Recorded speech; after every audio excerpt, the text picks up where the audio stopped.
Bueno, hola Revolution Church. También quiero decir, si hoy estás de visita, una bienvenida especial para ti. Quiero saludar a todos nuestros campus, Puerto, Quito, Ciudad de México, Colorado Springs, Lone Tree. Seguimos alabando a Dios porque Él ha formado una casa en muchas ubicaciones. Si son nuevos con nosotros, hemos estado estudiando el libro de 2 de Corintios. Si tienen su Biblia, pueden abrirla ahí en el capítulo 10. Hay cosas que como cristianos sabemos intelectualmente, pero sabemos que aún no las hemos llegado a conocer de verdad, vivencialmente. Tal vez ustedes se identifiquen con otro tipo de experiencias significativas, como aquel del pasado, cuando de repente la teología que creías se volvió una realidad vívida. Lo supiste por experiencia de primera mano. ¿Y qué hay mejor que cuando lo que creemos acerca de Dios intelectualmente se vuelve un encuentro de primera mano con Él? Pocas cosas, si es que alguna, pueden ser mejores que eso. De eso se trata el pasaje de hoy. De nuevo, 2 Corintios capítulo 10, entremos juntos en estos primeros 8 versículos. Ahí dice: y yo mismo, Pablo, os ruego por la mansedumbre y la benignidad de Cristo. Yo, que soy humilde cuando estoy delante de vosotros, pero osado para con vosotros cuando estoy ausente, ruego pues que cuando esté presente no tenga que ser osado con la confianza con que me propongo proceder resueltamente contra algunos que nos consideran como si anduviéramos según la carne. Pues aunque andamos en la carne, no luchamos según la carne, porque las armas de nuestra contienda no son carnales, sino poderosas en Dios para la destrucción de fortalezas, destruyendo especulaciones y todo razonamiento altivo que se levanta contra el conocimiento de Dios y poniendo todo pensamiento en cautiverio a la obediencia de Cristo. Y estando preparados para castigar toda desobediencia cuando vuestra obediencia sea completa. Vosotros veis las cosas según la apariencia exterior. Si alguno tiene confianza en sí mismo de que es de Cristo, considere esto dentro de sí otra vez, que así como Él es de Cristo, también lo somos nosotros. Pues aunque yo me gloríe más todavía respecto de nuestra autoridad, que el Señor nos dio para edificación y no para vuestra destrucción, no me avergonzaré. Ahora, hay mucho que está pasando aquí en este texto. Pablo está hablando de lo que estorba para conocer a Dios. Al mismo tiempo está trayendo corrección a los corintios. Está dando una advertencia a los corintios, pero deja claro que los está edificando, no derribando. Y dice que tiene armas espirituales que son poderosas en Dios para hacer exactamente eso. Lo cual nos hace preguntar, ¿cuáles son esas armas? ¿Cómo las empuñamos? ¿Qué logran? Vamos más profundo, específicamente en los versículos 4 y 5 para descubrirlo. Porque las armas de nuestra contienda no son carnales, sino poderosas en Dios para la destrucción de fortalezas. Y estamos destruyendo especulaciones y todo razonamiento altivo que se levanta contra el conocimiento de Dios y poniendo todo pensamiento en cautiverio a la obediencia de Cristo. Entonces, ¿qué armas? Por la manera en que habla de estas armas, es claro que no cree que estas armas espirituales inmateriales sean ineficaces. No. Él sabe que pueden destruir fortalezas, que pueden derribar lugares altos, y aún así no dice explícitamente cuáles son estas armas. Así que desglosémoslo. Primero, poderosas en Dios para la destrucción de fortalezas. Esta palabra fortalezas aquí es oxiroma. Esta es una palabra que solo se usa aquí en toda la Escritura. Es una palabra para una fortaleza militar fuertemente fortificada. Las fortalezas son muy difíciles de destruir y, sin embargo, estas armas las están destruyendo. La palabra para destruir aquí es kataireo. Hay varias palabras para destruir en el Nuevo Testamento en griego. Esta en particular significa derribar, desmantelar, tumbar, deconstruir, algo que se ha construido con el tiempo. Pueden ver una lista de diferentes tipos de palabras para destruir con sus diversos significados ahí.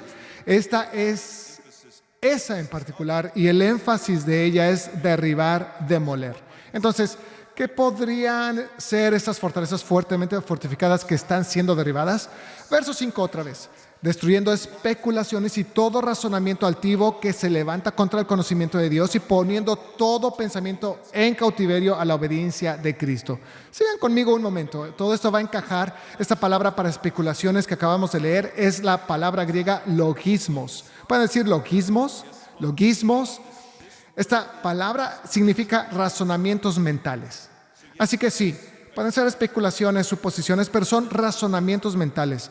La palabra para razonamiento altivo aquí es el término griego hypsoma. Hypsoma. Por favor digan hypsoma. Hypsoma. Cuando se usaba hypsoma respecto a algo literal era simplemente una estructura física elevada. Cuando se usaba de manera metafórica, específicamente podía referirse a algo edificado en orgullo o rebeldía, un hypsoma. Claramente está hablando de armas espirituales. Tiene en mente el sentido metafórico, algo levantado en orgullo, algo levantado en rebeldía. ¿Qué hace esta cosa alta? Se levanta contra el conocimiento de Dios. Pero más literalmente se está levantando a sí misma contra el conocimiento de Dios. ¿Por qué? Esto está, para los nerds de la gramática, en el participio presente voz media. Esto significa que es algo que está ocurriendo ahora, de manera continua. Pero la voz media significa que no es alguien haciéndoselo a otra persona, ni que alguien más te lo haga a ti. Literalmente se eleva a sí mismo. Ese es el participio presente en voz media, lo que significa que estas altivas cosas o razonamientos son algo que nos hacemos a nosotros mismos. Y es en contra del conocimiento de Dios. Así que tenemos logismos, que son razonamientos mentales, se están levantando contra el conocimiento de Dios. No debemos suponer que esta cosa grande y altiva que nos hacemos a nosotros mismos no es una actividad mental, considerando el contexto hasta ahora. Y como si el texto no se inclinara ya en esa dirección, y creo que sí, el final de la oración lo deja muy claro finalmente, poniendo todo pensamiento en cautiverio a la obediencia de Cristo. ¿Qué es importante que ustedes entiendan hasta este punto? Que todo a lo que se está refiriendo aquí pasa en la cabeza. Todo lo que pasa aquí en este texto ocurre en la mente. De hecho, la palabra para pensamiento aquí es un veredicto mental al que se llega tras esfuerzo mental. Así que todo lo que está siendo destruido aquí por estas armas espirituales está relacionado con la mente. Son razonamientos que activamente se elevan a sí mismos en razonamientos soberbios. Son conclusiones mentales alcanzadas mediante esfuerzo mental. Así que, en contexto, podemos discernir qué tipo de fortalezas fuertemente fortificadas están siendo derribadas. Son las de la mente. ¿Y acaso no podemos identificarnos con eso? Lo he pensado y lo he pensado y lo he pensado tantas veces que estoy convencido de mi punto de vista y aún así uno se queda atascado en él. No puedes salir de ahí. Estás firmemente comprometido con el punto de vista que tienes o ellos con el que ellos tienen. Sabes que no te está funcionando. Ellos saben que no te está funcionando. Es una prisión de la mente y nos quedamos atascados. Como paréntesis aquí, sean muy cuidadosos con las conclusiones a las que llegan, pero más allá de las conclusiones, hay dos cosas con las que deben tener mucho cuidado en cuanto a fortalezas mentales. Los compromisos, en lenguaje bíblico se llaman pactos, y la identidad. Cuando llegas a una conclusión, ya estás empezando a levantar algún tipo de fortaleza, pero el pacto que haces o cualquier declaración de identidad que sale de eso puede ser muy peligroso. Cuando alguien está atrapado en un bucle mental, sí tenemos armas que pueden desmantelar eso. Hay armas a su disposición que pueden usar para desmantelarlo, pero cuando llegan a una conclusión seguida de una identidad y un compromiso, ahí sí se pone muy difícil. Cuando alguien racionaliza y luego dice, yo soy, por lo tanto, no puedo, no quiero, no lo haré y nadie me va a hacer cambiar de opinión. Eso es difícil de romper. Hay poco que se pueda hacer con eso. Esa identificación y esas conclusiones con pacto y compromiso impulsan fortalezas mentales al máximo. ¿Ok? Muchos no se dan cuenta al hacerlo de que no levantaron un marco mental fuertemente fortificado para su propio bien. sino que en realidad construyeron uno para que lo ocupe el enemigo.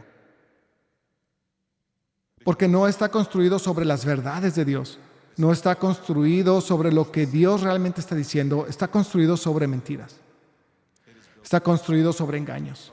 Si voy a profundizar en cualquier tipo de testimonio de liberación, cuando alguien está atrapado en un patrón de ataque espiritual externo del mismo tipo, todos soportamos ataques espirituales. Eso es distinto a estar atado bajo un tipo particular de ataque espiritual. Pero cuando hay una atadura continua, en mi experiencia siempre hay que romper la aceptación de una mentira.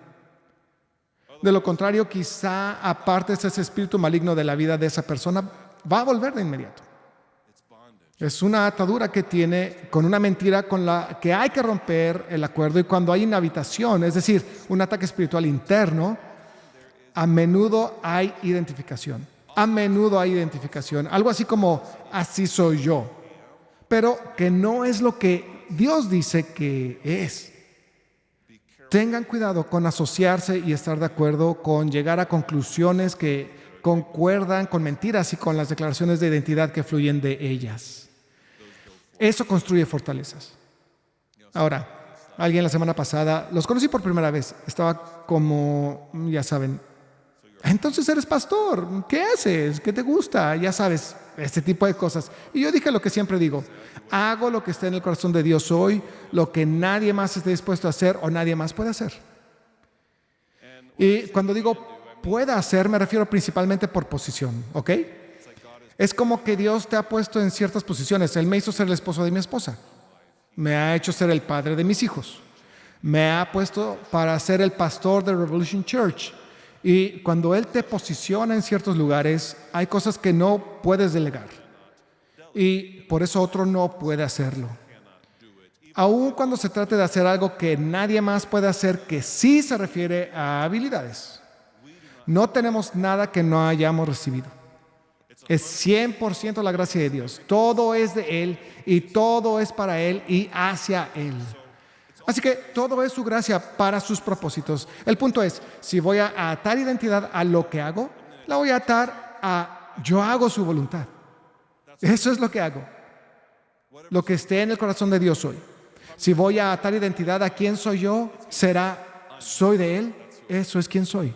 Le pertenezco. No voy a atar mi identidad a mi fortaleza. No voy a atar mi identidad a mis dones espirituales que Dios permite que fluyan a través de mí para la edificación de la iglesia. No voy a atar mi identidad a lo que me gusta hacer, no a lo que amo hacer, ni a lo que me apasiona hacer. No lo haré. La identidad construye una fortaleza fuertemente atrincherada en la mente. Y déjenme decirles, yo solía hacer esas cosas, pero me encontré en encrucijadas donde Dios me llamó a hacer cosas que requerían romper esa manera de identificarme. La única identidad verdadera es soy de Él y lo que hago es lo que esté en su corazón. Hay lugares a los que Dios querrá enviarte en los que no serás una herramienta utilizable por Él si te identificas o formas tu identidad en lo que haces o en quién eres, fuera de ser de Él y de hacer su voluntad. Me gustan los principios de sabiduría. Me encanta tratar de aprender de las cosas y cristalizar alguna pepita de sabiduría. Y solía tomar esos principios y decir, ok, siempre voy a hacer esto, nunca voy a hacer aquello. Ya no hago eso. Es como, este es un principio general a seguir. Pero si no está en blanco y negro en la palabra de Dios, y no es, ya saben, la voz del Señor por el Espíritu Santo acerca de lo que Él quiere y cuándo, seguir a Dios requerirá de ti no tener esas barreras y esos baluartes. Los principios están bien, pero no te aferres a esos nunca haré y siempre haré, a menos que sea exactamente lo que Dios dice. Pero sigamos. Estas fortalezas mentales están muy razonadas. Eso es lo que el texto dice, que son conclusiones a las que se ha llegado por esfuerzo mental. En términos neurológicos, son estructuras mentales muy gastadas. Son sinapsis de actividad cerebral usadas muchas veces y las conexiones han formado un patrón de pensamiento dominante. Espiritualmente han creado, en este caso, una fortaleza para el enemigo, construida ladrillo por ladrillo, que en este caso es construida mentira por mentira. Y una fortaleza de mentiras es una fortaleza para el enemigo, construida por nosotros, pero habitada por él. Deben entender esto porque hay poder detrás de estas fortalezas mentales.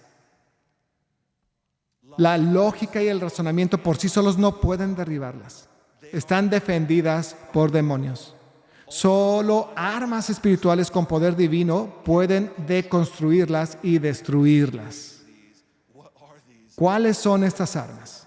Antes de que podamos avanzar aquí con total precisión, todavía tenemos que notar algo más. Lo que estas obras mentales están logrando. El texto dice que se levantan contra el conocimiento de Dios. La palabra conocimiento aquí es el término griego del Nuevo Testamento, gnosis, ¿ok? Este conocimiento es un saber práctico y personal de primera mano, que viene de la experiencia directa.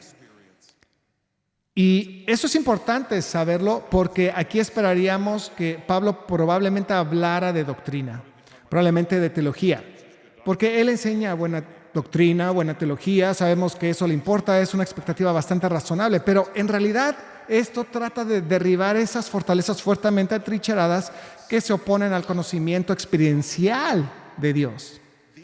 Son las que impiden experimentar y encontrar la gracia de Dios. ¿Cuántos conocen la teología de la gracia, pero no conocen la gnosis de la gracia? Dios quiere que le conozcamos no solo como un libro de texto bien estudiado. Él quiere que le conozcamos personalmente, íntimamente, experiencialmente. No solo saber teológicamente que Él rompe cadenas, sino experiencialmente. No solo saber mentalmente que Él perdona, sino experiencialmente. No solo saber teológicamente que Él es amor, sino experimentar su amor. No solo saber que hay un versículo que dice mis ovejas oyen mi voz, sino conocer realmente su voz. No solo saber que la Biblia dice que su Espíritu mora en nosotros y que eso es nuestra garantía y que es el sello de la herencia que ha de venir, sino realmente encontrarnos con la presencia manifiesta y tangible del Señor morando en nosotros. Esas fortalezas de pensamiento fuertemente atrincheradas, como ven, no solo crean mala teología, en realidad también se oponen a conocer a Dios de manera experiencial. Y sabiendo eso, podemos proceder con precisión. Estos son razonamientos fuertemente atrincherados, autoelevaciones de pensamiento, conclusiones a las que se llega por esfuerzo mental constante. El hecho de que estén fuertemente atrincherados nos dice de nuevo que son vías mentales muy recorridas, modos y patrones de pensar, son prácticas de pensamiento que estorban para que experiencialmente conozcamos a Dios. Tenemos que entender esto y de verdad tratar de no olvidarlo. Hay vías de tren en la mente que nos llevan lejos de experimentar a Dios. Las armas que son poderosas en Dios son las que derriban eso para que podamos experimentarle y encontrarnos con su gracia. Para dejarlo muy claro, hay dos tipos de pensamiento operando aquí al mismo tiempo.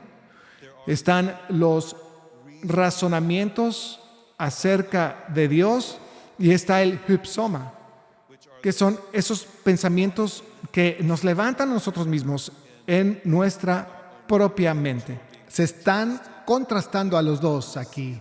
Y cuando vemos eso, empieza a quedar claro por qué se oponen al conocimiento experiencial de Dios. Porque al fin y al cabo sabemos que la Escritura dice, Santiago 4:6, Dios da gracia a los humildes. Y la humildad bíblica es tener una visión correcta de Dios y relacionarnos correctamente con Él como nuestro Dios. La humildad exalta a Dios sin aferrarse a ocupar el lugar de Dios. En cambio, el orgullo baja a Dios, rebaja a Dios y se exalta a sí mismo. La gracia casi siempre se encuentra en esta intersección, entender correctamente quién es Dios y entender correctamente quiénes somos nosotros. donde la humildad se encuentra con el verdadero entendimiento. De hecho, por eso cuando viene avivamiento a lo largo de la historia cristiana, viene sobre las personas muy parecido a como Jesús vino sobre Saulo en el camino a Damasco. Pero es por eso que el primer encuentro con él es parecido al de Saulo.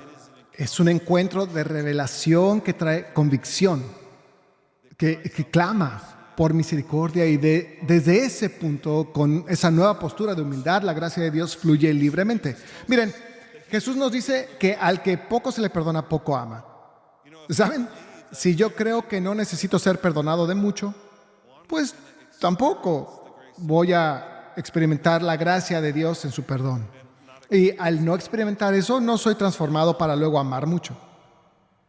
Hay una relación entre cómo pensamos de Dios y de nosotros mismos que impacta nuestra experiencia e impacta nuestra transformación. Porque la transformación viene de la experiencia en el encuentro con la gracia de Dios. ¿Qué tenemos si tenemos conocimiento intelectual sin conocimiento experiencial? Tienes conciencia, pero no tienes una verdadera transformación ocurriendo a nivel del corazón. Nuestra transformación viene de experimentar su gracia. Miren el contexto del versículo ancla sobre ser transformados. Romanos 12, 2 y 3. Y no os adaptéis a este mundo, sino transformaos mediante la renovación de vuestra, ¿qué? Mente. Para que verifiquéis cuál es la voluntad de Dios, lo que es bueno, aceptable y perfecto. Porque en virtud de la gracia que me ha sido dada, digo a cada uno de vosotros que no piense más alto de sí que lo que debe pensar. Así que el proceso de ser transformados es por la renovación de la mente, seguido inmediatamente por tener pensamientos humildes, pensamientos correctos sobre nosotros mismos. En otras palabras, levantarnos de un modo que se opone al conocimiento experiencial de Dios es lo que se vuelve a confrontar aquí, en el contexto de ser transformados. Esa palabra transformados, por cierto, solo se usa 2 veces en la Escritura en relación con que nosotros seamos transformados. Una ya la leímos, Romanos 12, ya vieron el contexto, no piensen de sí más de lo que deben. ¿Dónde más encontramos esta palabra transformados aplicado a nosotros? 2 Corintios 3, 18, pero nosotros todos con el rostro descubierto, contemplando como en un espejo la gloria del Señor, estamos siendo transformados en la misma imagen, la imagen que estamos viendo de gloria en gloria. Esto es por el Espíritu del Señor. Así que somos transformados al experimentar la gracia de Dios. Y los 2 únicos lugares que dicen que somos transformados están en el contexto de contemplarle, que es exaltarle, meditar en altos pensamientos de quién es Él en verdad. Y en segundo lugar, en el contexto de no pensar de nosotros mismos más de lo que debemos. Ese es exactamente el punto de 2 Corintios 10, versos 4 y 5. Tenemos estos razonamientos acerca de Dios que lo rebajan, lo opuesto a contemplarle en su gloria, y a la vez estos pensamientos con los que nos levantamos en nuestra propia mente, lo opuesto a renovar nuestra mente para no pensar de nosotros más de lo que debemos. ¿Ven? Los logismos en 2 Corintios 10, estos son pensamientos acerca de Dios, y los hypsoma de 2 Corintios 10 son los pensamientos acerca de nosotros mismos.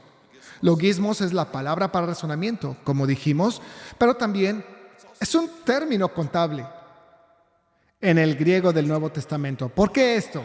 ¿Por qué sería esto un término contable además de esto?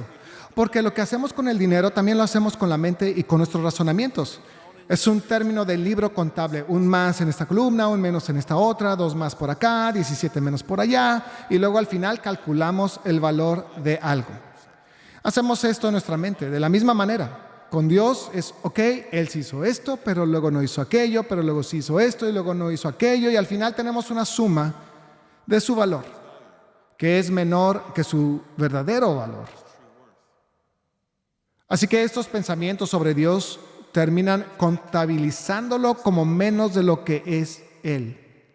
Tenemos estos pensamientos de quién es Él y lo que haría y lo que no haría y esas suposiciones sobre quién es Dios combinadas con estas altas ideas sobre quiénes somos se vuelven bloqueos para encontrarnos con la gracia de Dios. ¿No es eso lo que vemos a lo largo de la Escritura?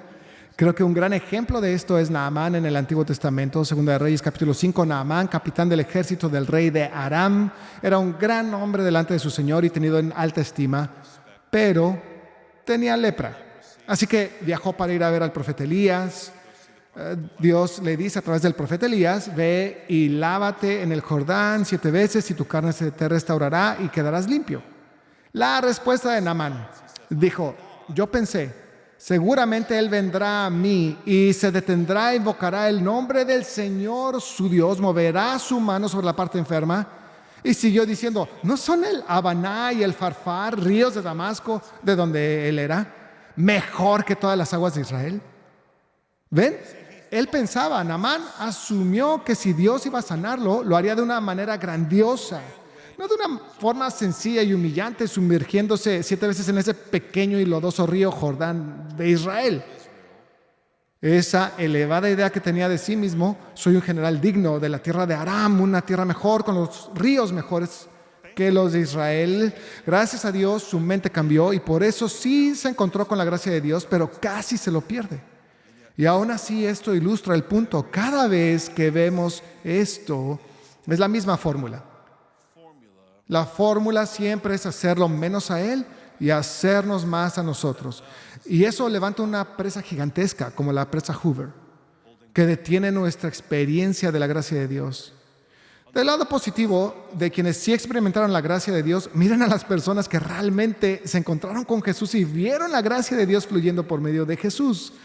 Muchos escucharon sus palabras, pero no oyeron de verdad, no tuvieron un encuentro real.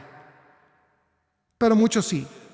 Y cada vez que alguien se encuentra con la gracia de Dios fluyendo a través de Dios hecho carne, Jesucristo, es alguien que sabía quién era Él y al mismo tiempo no pensaba demasiado alto de sí mismo. Es tan consistente. Piensen en Zaqueo, que corre adelante humildemente, se sube a un árbol porque quiere contemplar a Jesús. Lo que pasa después es que Jesús se invita a la casa de Zaqueo y pasa la tarde con él. Zaqueo tiene una profunda experiencia transformadora que brota de eso. Piensen en el ciego Bartimeo clamando: Hijo de David, ten misericordia de mí. Y aunque intentaron callarlo, clamó aún más: Hijo de David, ten misericordia de mí. Él sabía quién era Jesús, es el Hijo de David, es el Rey prometido, es el Mesías. Y esa palabra misericordia significa compasión inmerecida. O sea, él sabía quién era él en relación con Jesús. Y su ceguera fue sanada. Miren, el enemigo siempre busca levantar barreras para el encuentro con la gracia de Dios. No quiere que ustedes se encuentren con la gracia de Dios, no quiere que nadie se encuentre con la gracia de Dios, porque encontrarnos con la gracia de Dios es lo que nos cambia, nos transforma. Por eso el espíritu de esta época siempre rebaja a Dios mientras nos eleva a nosotros. Uno de los ejemplos más comunes hoy que oirán en el espíritu de esta época es: vamos, Dios entiende. Él lo entiende. Él sabe quiénes somos. Él sabe que somos frágiles, que fallamos, que tropezamos y caemos. Y al mismo tiempo, ustedes son personas bastante buenas. O sea, yo soy una persona bastante buena. Ese es el espíritu de esta época. En resumen, lo que pasa es que se está redefiniendo la gracia de Dios, alejándola de lo que dice la Biblia, que Dios es santo, pero también es misericordioso con quienes se arrepienten del pecado y ponen su fe, su confianza en Jesucristo, su Hijo. Y lo rebajan a esto. Dios es indulgente y relajado y no se preocupa mucho por el pecado. ¿Ven lo que eso está haciendo? Está rebajando a Dios y además promueve una antropología no bíblica sobre quiénes somos, elevándonos a nosotros mismos, mientras que la Biblia dice: no hay justo, ni aun uno. Todos hemos pecado y todos estamos destituidos de la gloria de Dios. Isaías 64:6. Todos nosotros somos como el inmundo y como trapo de inmundicia todas nuestras obras justas. Y Marcos 10:18. Ninguno, Jesús dijo esto, ninguno es bueno sino solo Dios. Cristianos, dejen de decir: soy una buena persona, Eres una buena persona porque están en desacuerdo con Jesús, ¿ok? Sin embargo, ese es el espíritu de esta época. ¿Por qué es el espíritu de esta época? Porque Satanás es el señor del aire. Según la Escritura. Y eso nos impide encontrarnos con la gracia de Dios. Saca de la mesa la misericordia y el perdón de Dios. ¿Por qué nos atrincheramos tanto en estos pensamientos? Hay tantas razones por las que lo hacemos. Por supuesto, una es el simple engaño, autoengaño. Otra es la autoprotección. Buscamos refugio en ideas falsas sobre nuestra propia bondad, en lugar de buscar refugio en la misericordia y la gracia de Dios. La autocompasión es otra. En el fondo, la autocompasión dice: Dios ha juzgado mal mi situación, mi valor, mi sufrimiento. Eso rebaja a Dios mientras eleva a uno a sí mismo. Yo merezco algo mejor que esto no debió pasarme a mí, otros deberían reconocer mi dolor, etcétera, etcétera, etcétera. Hay muchas razones por las que hacemos esto. No podemos entrar en todas hoy, pero entiendan esto. Hay un poder detrás de ello y necesitamos estas armas que derriban fortalezas muy reforzadas, construidas por nuestros razonamientos tan trillados sobre Dios y por nuestros pensamientos altivos recurrentes sobre nosotros mismos. ¿Cuáles son esas armas? Estas armas no son nuevas, pero quizá hoy vengan con un entendimiento fresco de por qué son tan efectivas. La primera arma, no les sorprenderá oírlo, es la adoración. Ya leímos esto. Cuando contemplamos a Dios, estamos siendo transformados en aquel a quien exaltamos, a quien alabamos, en quien meditamos. Pero entiendan esto también. La adoración no solo eleva a Dios, también nos humilla delante de Dios. ¿Saben? Cuando somos inseguros, pónganlo en términos de relaciones humanas, no podemos estar en un grupo y colmar de elogios a otra persona. Porque la inseguridad es la otra cara de la moneda del orgullo. Cuando somos inseguros, no soportamos estar en el círculo y que alguien más esté alabando a otra persona que no seamos nosotros. Lo escuchamos como un mensaje sobre nosotros mismos, ¿verdad? Pero cuando alabamos a otro, eso por naturaleza nos humilla. Porque quitamos la mirada de nosotros y la ponemos en alguien más. Y cuando realmente alabamos de una manera bíblica, digo, ¿por qué Dios nos llama en las páginas de las Escrituras a cantar cánticos a un Dios que no podemos ver y a hacerlo en comunidad donde otros pueden vernos cantarle canciones de amor a un Dios que no vemos? ¿Por qué nos llamaría a danzar delante del Señor con gozo, a saltar, a gritar, a aplaudir, a arrodillarnos y postrarnos ante Él en adoración? ¿Por qué nos pide esto? Miren, la adoración no solo exalta a Dios. Cuando haces todas esas cosas, sientes cómo tu carne es humillada. No es que Dios esté tratando de humillarte. Quiero dejar claro el punto. La adoración es un arma poderosa, exalta y rebaja. Y por eso te encuentras con el Señor. Cuando traes un sacrificio de alabanza de esta manera, ¿se entiende la idea? Segunda arma. Tampoco debería sorprenderles, pero ojalá hoy la entiendan mejor. La oración. Santiago 5:16, la oración eficaz del justo puede lograr mucho. Esta palabra para puede lograr significa prevalecer, tener fuerza. Es oración que prevalece, es oración con poder. No hablamos de una oración meramente reconfortante, hablamos de la que demuele estas fortalezas, porque lo que pasa en la oración es que la oración inherentemente dice: Dios, tú eres y tú tienes, mientras también dice: y Dios, yo no soy y no tengo. Por eso vengo pidiendo, buscando y llamando por lo que tú eres y lo que tú tienes, que yo no soy y no tengo en mí mismo. Cuando no oramos, estamos diciendo: no tienes nada que yo necesite. ¿Ven? La oración nos pone en esa intersección donde se encuentra la gracia. La tercera arma es la palabra de Dios, literalmente llamada la espada del Espíritu. La palabra de Dios. Cuando no estamos contemplando a Dios en la palabra de Dios, Eso significa que hemos sustituido lo que debía ser por actividad vacía. Solo estoy marcando la casilla, estoy cumpliendo, tengo la meta de leer toda la Biblia en un año. Hacemos la Biblia en un año, pero lo conviertes en me gusta marcar la casilla y quiero poder decir que lo hice. Así te vas a perder todo el punto.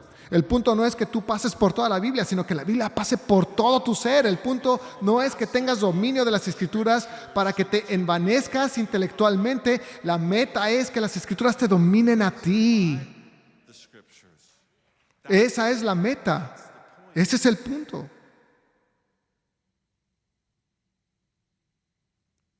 Dios es el tesoro en su palabra. Venimos a la palabra cada día y soy recordado de quién es Dios. Oh, sí, Él es tan bueno, Él es tan santo, es tan justo, es tan compasivo. Contémplenlo, mediten en quién es Él. Bueno, también la palabra de Dios me humilla. La espada del Espíritu divide mis pensamientos, mis actitudes, está haciendo cirugía en mí. Yo siempre siento que mi alma no se ha bañado hasta que medito en la palabra de Dios. La palabra de Dios nos lava. ¿Ven? Hace ambas cosas. Nos pone en la postura para recibir la gracia de Dios, exaltándolo y humillándonos delante de Él. Y la cuarta es el Espíritu. No puedo enfatizar esto lo suficiente, hermanos. Miren, Jesús dijo que los que esperaban el regreso de Cristo y no perseveraron y se mantuvieron firmes en la fe, fueron los que se quedaron sin aceite. Aceite, símbolo del Espíritu Santo. Si pensamos que podemos caminar solo con la lámpara de la luz de la palabra de Dios, bajo gran persecución y tribulación, sin suficiente aceite, hemos sobreestimado nuestra propia fuerza. Necesitamos el aceite del Espíritu Santo. Cuando buscamos su presencia, pidiéndole que nos llene cada día, cuando buscamos su voz, que Él habla por el Espíritu Santo, nos posicionamos para decir, Dios, tú eres grande y te necesito. Necesito tu sabiduría, necesito tu consejo, necesito tu revelación, necesito tu entendimiento. Y por supuesto, los que piden, reciben. Cuando buscamos al Espíritu Santo, engrandecemos a Dios al ponernos en esa posición de dependencia y de desesperación. Por Él, adoración, oración, palabra, espíritu. Déjenme decirles, una iglesia que de verdad conoce a Dios, lo conoce de manera experiencial. Gnosis. Les digo, pueden tener una iglesia que pase un examen de teología ortodoxa que no conoce la gracia de Dios. Pero una iglesia que conoce la gracia de Dios y por eso lo ama con una pasión que no muere ni falla. Porque sin que ustedes se encuentren con la gracia de Dios, ¿cuánto amor creen que realmente tienen? Porque todo viene de Él. Tienen que recibirlo para tener algo que dar. Una iglesia que de verdad conoce a Dios y por lo tanto lo ama con un primer amor que no muere ni falla, aún bajo tremenda persecución y presión. El tipo de iglesia que estamos tratando de preparar aquí. Esa iglesia no debe recortar ninguna de estas armas del arsenal de la guerra espiritual. Escuchen, yo solía decir, soy un hombre de la palabra. Algunos dicen, yo soy chica del Espíritu Santo. Yo soy adorador, todo es adoración, lo demás, ya saben. Ahora los guerreros de oración, la historia pertenece al intercesor, ya saben. Y según nuestro tipo de personalidad, como que elegimos qué arma queremos blandir. Yo soy una persona muy feliz, me gusta enfocarme en lo positivo, por cierto, ese no soy yo. Así que me gusta adorar y eso es todo lo que quiero hacer. A mí me encanta estudiar y entender las cosas, así que soy un hombre de la palabra. La palabra es lo que importa, nada más. Los guerreros de oración son los que siempre se enfocan en lo que está mal, lo que está roto y lo que no está bien, ¿verdad? Hay que hacer algo al respecto. No voy a sentarme aquí a adorar mientras el mundo se va al infierno. Y los del Espíritu Santo dicen, se trata de la experiencia del encuentro. Y mi corazón se siente así. No necesito la palabra. Escuchen, la Biblia no fue hecha para editarse según mi tipo de personalidad. Amén. Ustedes necesitan cada arma de este arsenal y nuestra iglesia necesita cada arma de su arsenal. Que las iglesias se edifiquen con toda adoración, toda oración, toda palabra y todo espíritu, porque esto es volver a nuestras raíces. Eso es lo que vemos en Hechos capítulo 2. Es a lo que Dios nos ha llamado. Y hacer una iglesia de primer amor. Construimos según su diseño, no según nuestros gustos y preferencias. Amén. Amén. Oremos juntos.